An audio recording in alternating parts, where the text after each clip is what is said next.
to do something. So I wanted to just start while she's gone because I feel like she'll find it a little irritating, and that's funny to me. I just got the instinct to tell everyone to surprise you when you came back, and then I realized that you can't. It doesn't. There's no online surprise party. That's an app. $1 million idea. Online surprise party. I'll tell you what. You know how, like, in commercials, especially commercials for technology, it's like people they're kind of using their thing, and they're like, oh, they have these like amazing experiences, and you're kind of like, that's not, you know, like whatever. Like I always think like the Apple ads, particularly, are kind of like, you know, like you see the kid, and he's like, dad's teaching his kid to brush his teeth with his phone, and I'm like, you know, whatever, that's stupid. But I did have like one of those really cool technology moments where I was like, wow, like it's pretty neat to be alive. Where my mother and my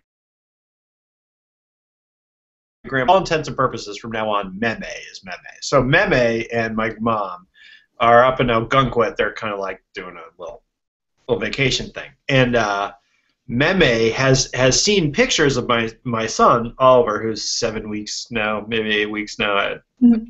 I stopped keeping track at 3 weeks. I was like, I don't care anymore. So yeah, she hasn't actually seen him in person. She's seen pictures and stuff, but she doesn't travel a whole ton. So my mom was like, oh, let's FaceTime with Meme so she can see Ollie.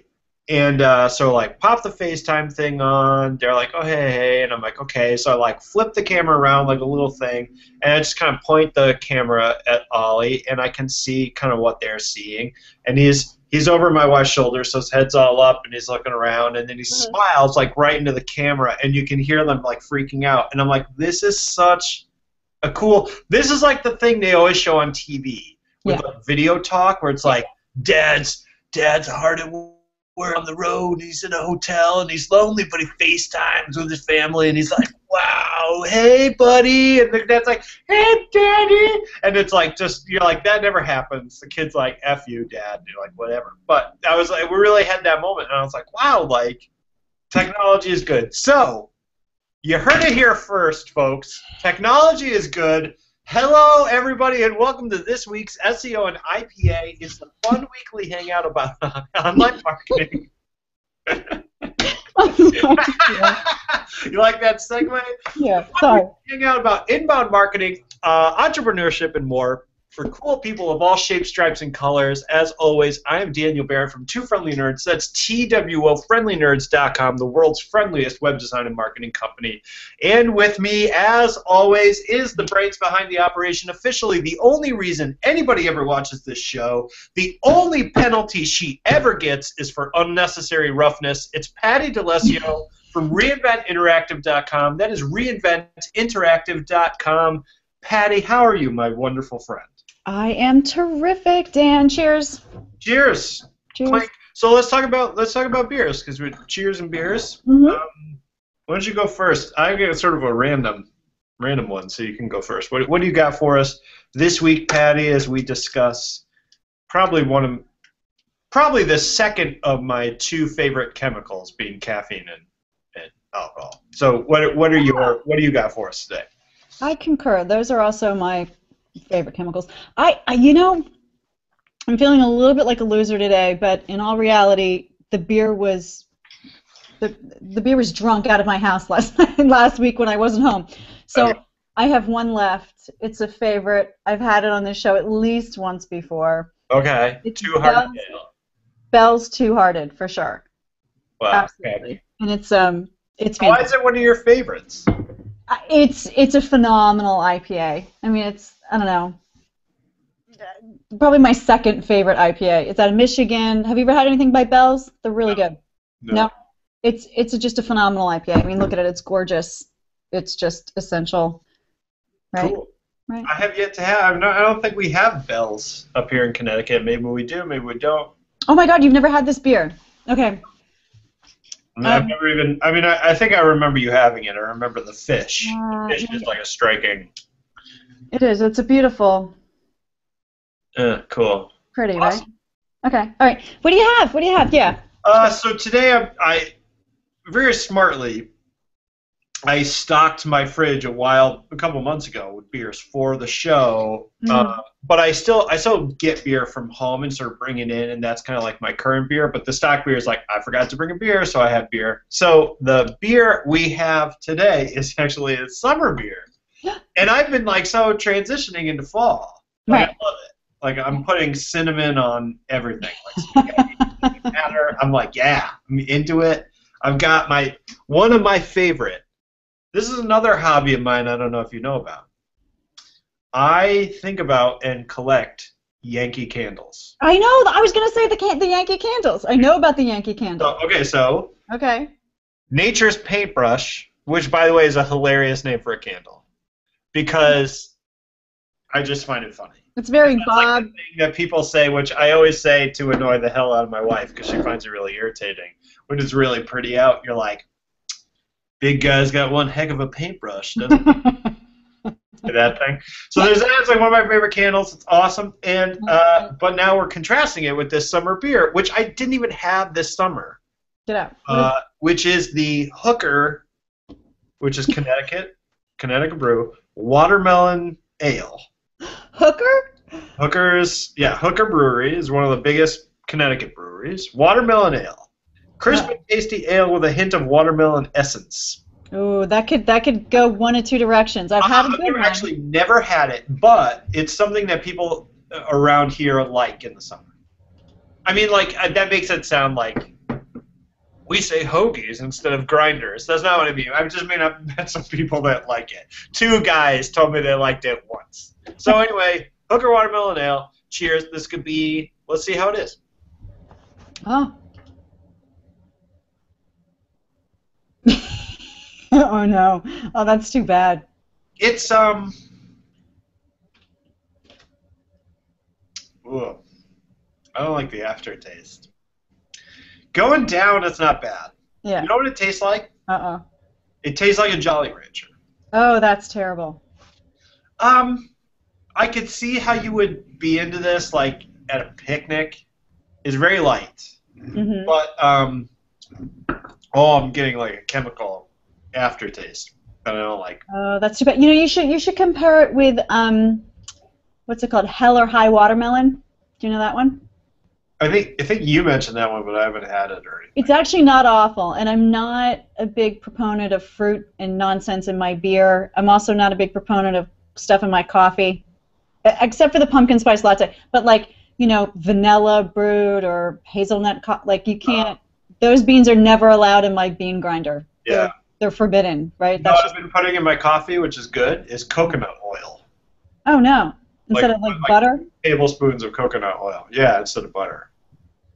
Which is, I guess, now a popular thing. Like, people are doing that around the world. Like, you can go to stores and get, like, the bowls, like, it's got butter, or even, like, an egg. Some people put an egg in there, raw egg. Nope. Anyway. The coconut oil is actually very good.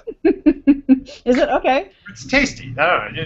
Don't knock it until you try it. You are drinking 2 tablespoons of straight-up oil. But if you get past that, the extra virgin olive oil has this really nice kind of coconutty flavor. Okay. It's good.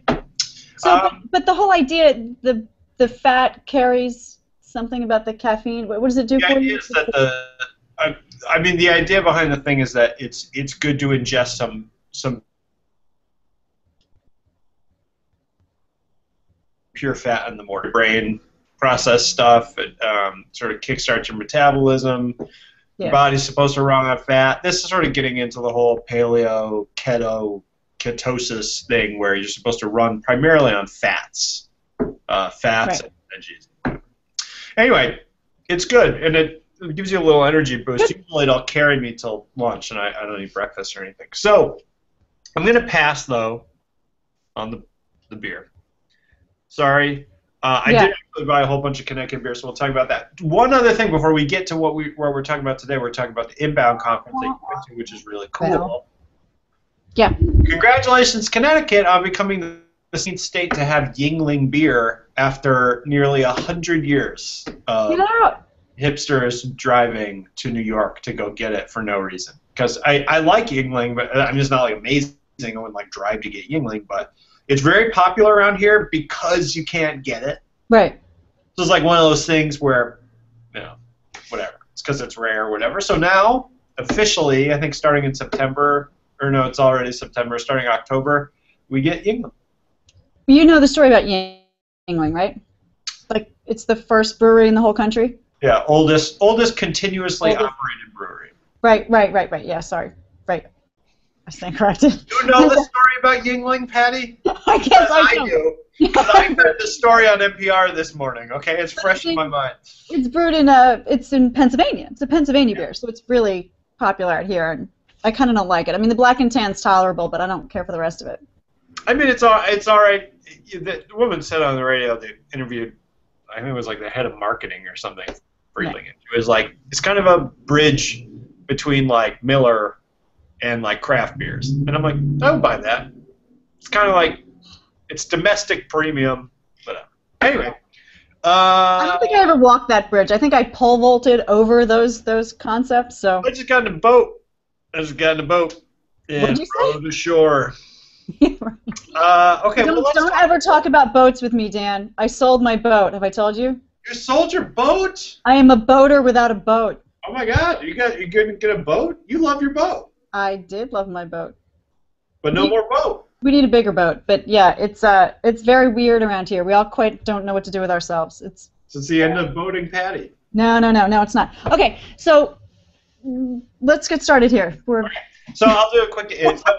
I'm just going to kind of throw to you real quick, and then we'll talk about this. But Patti recently went to the Inbound conference, which is one of the biggest sort of online marketing conferences around. They primarily are, people who are kind of like thought leaders in the inbound marketing space. It's a couple days, right? And there's a lot of really big speakers, a lot of fancy people like Randy Fishkin of Moz, all sorts of people. So Patti went. Yes. He extracted from this conference like a raccoon just sucking every last bit of fruit from a watermelon. I got the watermelons on my mind. She extracted every ounce of value from this conference, as distilled it down to some high wisdom nuggets for us today, and she's going to talk about who she saw, what she liked, what's next in inbound marketing. She's going to tell us the future of marketing right now. Ladies and gentlemen, Patti D'Alessio. Oh, God, I'm going to so let me ask you, first of all, yeah. So I've never been to one of these. Yeah. So, first of all, kind of talk about, what is it like? I mean, I'm picturing kind of like Comic-Con, yeah, with more button-downs and less dressing up. Yeah. It has this rock star element to it. It's really a little bit weird. When I went last year as well, so this is my second year, and it has, the lights, the music, there were 10,000 people there. It was a stadium show, That's huge. Out of control. And then it's funny, and then when the music dies down, then you're looking at a PowerPoint presentation, listening to something great. But it's really, really well done. It's really well done. They give you an app, and you can kind of pick who you want to go see, and then you kind of have to rush to the room and make sure you don't get shut out, because there was a couple talks that got shut out, which was uncool. But I got to see everybody I cared about. I really did. I got in the room with some really great speakers. I'm highly motivated now to kind of up my speaking game. I was really impressed with who I saw, and and I walked away, really motivated and refreshed, and took a lot of notes, and I'm already hitting the ground running this week. It was a really great event, really great. So let me ask you, sure. Is it what I picture? Is a lot of dudes that look exactly like me, like a lot of white dudes with beards. Is that the case? Kind of, yeah. All right, so we're past that. So it's this huge thing. So it's kind of like a convention center. You walk in, and there are lots of different rooms, and there are people speaking all the time, and you pick who you want. Yep. Okay. Yeah. There's a major keynote every morning, and the three keynotes were Simon Sinek, Malcolm Gladwell, and Martha Stewart. Right. So those were the 3 mornings. It kicked off the night before with a Guy Kawasaki talk, which I missed. He did the 10 things I learned from Steve Jobs, which I missed the talk, but it sounded interesting, and he's an interesting guy. But outside of that, I managed to get in the room with, you said Rand Fishkin. Only you can call him Randy. I'll leave that to you. So Rand Fishkin. Rondo Fishkin. Rondo Fishkin. Danny Sullivan, who's just brilliant in search engine land guy, right? Mitch Joel, who's a genius. He 2 years running, he's hands down the favorite speaker I saw. I just think he's so brilliant. David Merman Scott, who, you know, I'm a big fan of his stuff. Peter Schankman, Marcus Sheridan, Guy Kawasaki. Those are pretty much the big names I saw, and then there was a couple HubSpot. It was put on by HubSpot. Did we mention that? I don't know if we did. And HubSpot's a really great inbound marketing platform, right? Yeah. They announced their new CMS. Every year they always announce new products, so they have some really interesting stuff going on. You should check them out. You know, so that was great. Everybody was phenomenal. The keynotes were really good, all of them. You know, Martha Stewart may not have been well received as you would have thought, or I would have thought. I was going to ask her. So, what did she talk about? I was going to ask. Well, it's funny. I'm a huge Martha fan. I've got an arsenal of her books. Martha and I are like. Well, it's so funny because the reason I was kind of curious is because I moved into this office a couple months ago now, and the office receives Martha Stewart Living every month. Just gets it. Yeah. And I was like, first month I threw it away. Second month I was like flipping through it. This month I was like, read like every page of it. I've made 2 things from the recipes already. I'm telling you, I love her. I love the food magazine, that short little food magazine. I love it. I just love her. I'm probably showing my age, but anyway, I just love that she's so, you know, aspirational. I mean, that's how you have to. That's the lens you have to view. It's porn for middle-aged moms. Oh. It's like everything in that magazine. You just look at it and you're like, sorry, I have to cut up in a vein with my beer glass. Every you call me middle-aged, did you? Oh yeah, fucking set that table. Oh gosh, no. Stop it. No, so I thought she was good. What did she talk about? She was speaking about brand. I mean, she was put on stage and she was to talk about, you know, I forget exactly the title of her keynote, but it was about like building a brand. And who has better, you know, done that? The woman. I know, she's ridiculous. She's incredible. But what she did is it was really kind of all me. It was nothing really actionable. It was nothing really, oddly, there was nothing aspirational for us to do or to take away with. It was, you know, I started out here and we were nothing, and then we did this, then we did that, you know, and she just kind of timelined her story. But she started off with making a green juice, and then everybody in the audience got a little green juice. I don't know. It was, I enjoyed it probably more than most, but people were kind of grumbling about it afterward. Anyway, I like it. So who was your, so there's that. There's that. You mentioned your favorite talk there. What would you say was the favorite talk that you saw? You know, I really liked Mitch Joel. Mitch Joel is more forward-looking. I mean, he. So why don't you tell us a little bit about? I'm not familiar with him. Yeah. So he. First of all, he's committing the cardinal sin of having 2 first names, which is. Who does that? Who does that? But you know, it'd be like if my name was Danny Randy. Right. Horrible. Right. Anyway, well, okay, so Mitch Joel. Mitch Joel is brilliant. Mitch Joel has a very, very popular blog I recommend to everybody called 6 Pixels. He's a genius. He worked for Google. He's Canadian. He's a big music fan. He tweets about the music and the live bands he sees. He's interesting. I really like him. So he talks sort of about like the future of things. So I like listening to his talks because he's looking kind of at what's coming next, which is uniquely unlike every other talk I went to, which was more tactical and more actionable. He's just kind of, you know, this is where I see it coming. And the 2 big themes on his talk was sort of impermanence and efficiency. So the impermanence idea is sort of the Snapchat. Things are kind of coming and going. You're not going to be as kind of like trackable, sort you know, that kind of idea that Facebook is now going to have this idea where you can share images that kind of disappear. He was talking about that. He talked, there was another really great thing about what you should own versus what you can rent or share.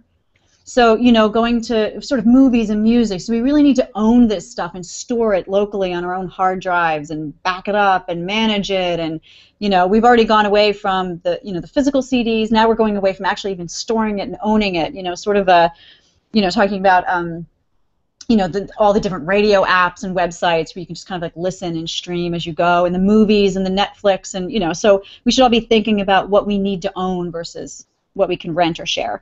So anyway, he's really, really smart.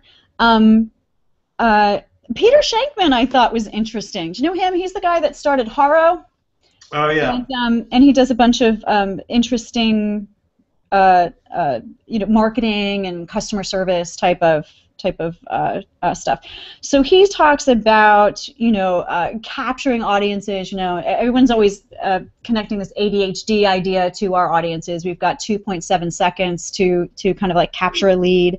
But anyway, he said some really interesting things. So having an audience is a privilege was one of his points that I really liked.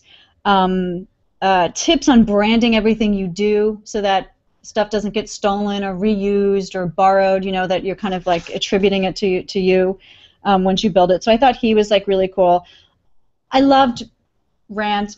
I mean, getting in the room with him, he's so likable. His personality is just so sweet. He's so smart. I just really enjoy. He did a talk on SEO tactics to love versus leave. So I'll share that in the notes, Dan. It's on SlideShare. It's actually a really, really good talk. Okay. But one of the things I learned from him, he talks about Google. All these people, when they talk about search and Google, they're always kind of it's like this love-hate relationship because Google keeps taking information from us. We no longer are able to see and have insight into the keywords and such. But anyway, so he was talking about usage and data signals that have become sort of obvious that they've tested over time. And the one thing that wasn't obvious to me or was new to me was this idea of when you do a search in Google and you click on the page, you leave, you land on that page, you leave, you come right back. That's now part of the algorithm, which I thought was interesting. So it's Google getting data from those clicks and the back buttons and then selecting again. And Pogo then sticking, right? That's what they call Pogo it. sticking, exactly. Yeah. So I thought that was interesting.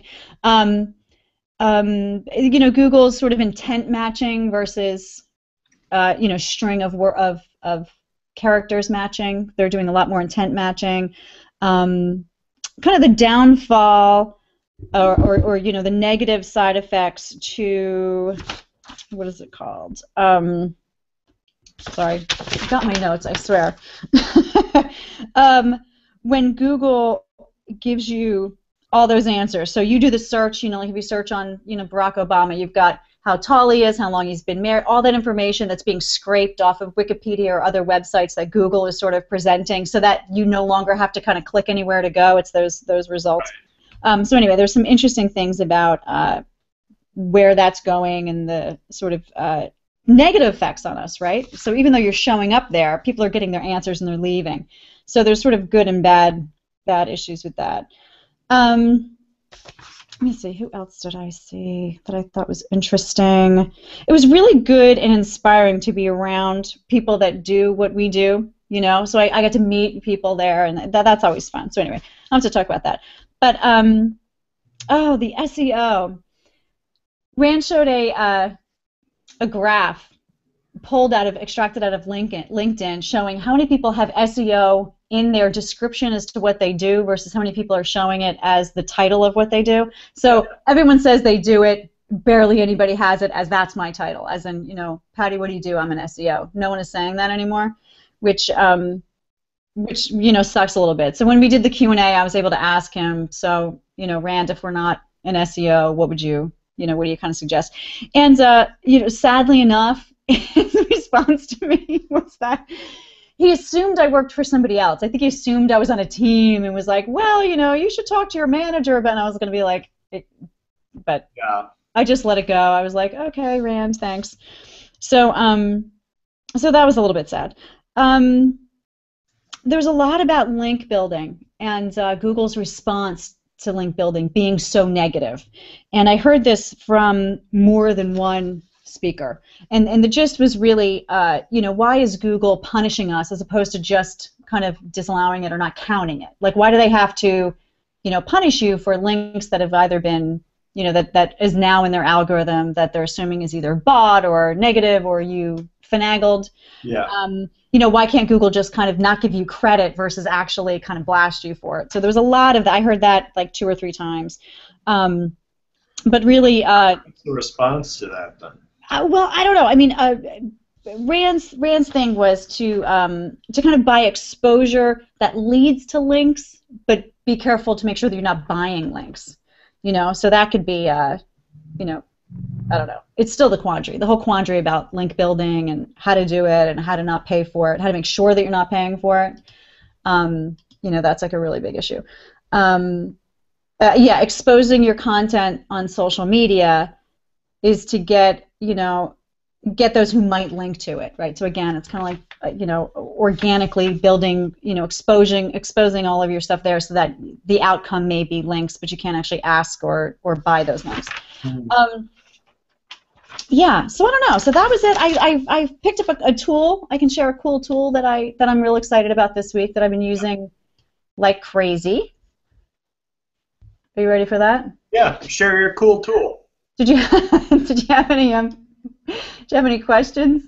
Well, I would say, what are like 2 or 3 changes, or can you think of 2 or 3 changes you are going to make to the way you do what you do because of the I always say, like, I was listening to a talk by someone, I can't even remember, but they were saying, like, I pay like $25,000 a year to be part of this like twice yearly event. Yeah. And he's like, but like people talk, and he's like, I will get like one idea per event that's probably worth $1 million. Yeah. Right. So it's like, so what are the actual changes you are going to make to the way you do stuff because of this conference? Let's see. I'm looking at Instagram a little differently now, I have to say, generally speaking. I'm curious to see where that's going. Huh? You're looking at it sideways now instead of vertical. Yeah. They were talking about these kind of Insta business expos that they're having, and like, I don't know if he was talking Korea or something, I forgot, where people are just, that's their business. They don't have a website, they just have Instagram, and there's the product, and then the link in the Instagram is direct to PayPal for you to buy that product or those products. So there was some really interesting stuff about that, and this kind of comes to that permanence idea that that Mitch was talking about, which I thought was cool. This again, Mitch, I'm so inspired by him. So this age of efficiency that he says that we're in is really interesting. So how efficient can you be with your with either your sales cycle or with your product, or he said things like the PC is just it's just a management tool for your mobile devices. It's an accessory to mobile. Like we're so all over the place. He was using what is it, like Airbnb as an example of some of this. So anyway, so I'm on that. I learned this new keyword tool, and it's good to be in the room with people that have the same challenges as you do, listening to experts, and then we're all kind of kvetching that, okay, we're all coming up against the same brick wall, and then talking about solutions around that. So the keyword being a very big issue with Google, how do we find out what people are searching on, what's driving great traffic, how can we kind of make those deductions and act on them, right? Do more of what works and less of what's not, which is what I'm always talking to my clients about. And one of them is this keyword tool. I'm going to show you in just a second. I'll share that now. And another is kind of like where to get these ideas. So here's one that came up. Rand mentioned this. So can you see this, Dan? Are we good? Yeah. Okay. So what's going on here is the autofill as you're typing in Google. It's the Google suggest. Google's then suggesting keywords for you as you're typing. This is basically capturing all of that in a really, really cool way. I know I posted this on another page. I don't know if you got a chance to look at it. So give me something to search on. could do IPA beer. I don't know if this is going to kind of give me anything cool. Well, we'll stay on topic here. So what this does is it captures all the lists. So as people are searching IPA beer, in this first one, this is kind of what's coming up. So they're looking for who's making them, a list of them, Beer of the Month Club, what does IPA mean, I guess. And then it gives you, okay, IPA beer, and then the letter A. And then it gives you what they're giving after this. Yeah. In B. And it's kind of really interesting. So I've done this since I've been back for a couple clients and came up with some really interesting stuff. And then you just click this icon here. It puts it right on your clipboard, or you can copy everything on the page, which would be a little crazy. But you know, I think that this is interesting. It's live. You know, it's kind of what's in Google's you know, algorithm today, right? It's recent, so it'll change.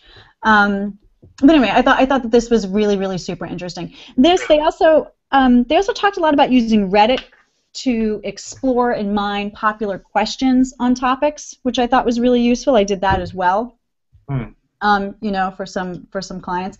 So I thought that was, you know, that was super cool.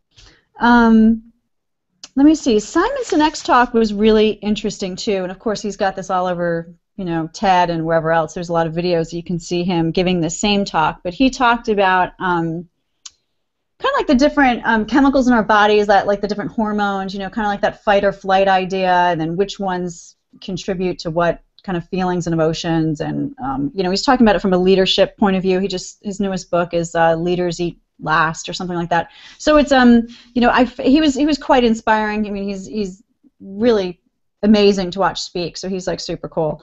And Malcolm Gladwell was just a really unusual. Yeah. Speaker. I mean, he's an unusual guy, but he tells interesting stories. You know, I've got a couple of his books. He's I don't know. I think you get a couple of his books like when you graduate college now. At this point, and just give them to you. And like, here you go. And you're like, all right. Yeah, right. Like, take it. Anyway, no, but I thought they were really good, and you know, I think that's about it. It turns out when I went this year, there's a friend of mine that I worked with at Sapient. He was a director I worked under, who works for HubSpot now. So it was actually interesting. I was able to grab lunch with him one day, and I was able to hear a little bit more about kind of the behind the scenes about how it all works, and you know, working at HubSpot and all the rest. So that made it a little more fun for me this year, kind of connecting with people I used to work with and old colleagues and stuff. Yeah. And I think HubSpot's probably going public. I mean, I didn't get this from him, but it's out there. They just got their SEC filings going and stuff. So it'll be interesting to see how that changes things for them as well. Yeah. That, and you know, and Boston's a fun city. Well, you know, don't you have a brother up there? You spent two brothers and two fiancés and brothers. So, oh, fun. Yeah. We gotta go. We're a little bit over. Sorry. Anyway, I hope this was helpful. I hope I said something. It was super helpful. It was awesome. It's really fun to hear about it. 'Cause again, it's like not getting to go. It's kind of like fun to just kind of get this. Yeah, that baby got in the way this year, right? Babies, friggin' babies everywhere. Right? Am I right? Time that shit better, Dan. You people out there, you know what I'm talking about. So thank you so much for checking out this episode of SEO and IPA. If you missed the first part, or you want to catch any of our past episodes, you can go to twofriendlynerds.com/hangout. That's twofriendlynerds.com/hangout, or just go on YouTube and search for SEO and IPA. You will find all sorts of cool episodes, tips and tricks, all our advice, and more. As always, thank you guys so much. We really, really appreciate it. Patti, you are a wonderful person, and I appreciate your expertise. And go to the thing. You spend the money and go, so I don't have to. So I appreciate that. Jeez. And you're not going to cheers with me, are you, because you don't care for your beer? No, I will. I just won't drink it. Oh. Get a mouthful and spit it out. Okay. So as we always say, everybody, optimize responsibly. Cheers, Patti. We really appreciate everybody checking out this episode. Check us out next week.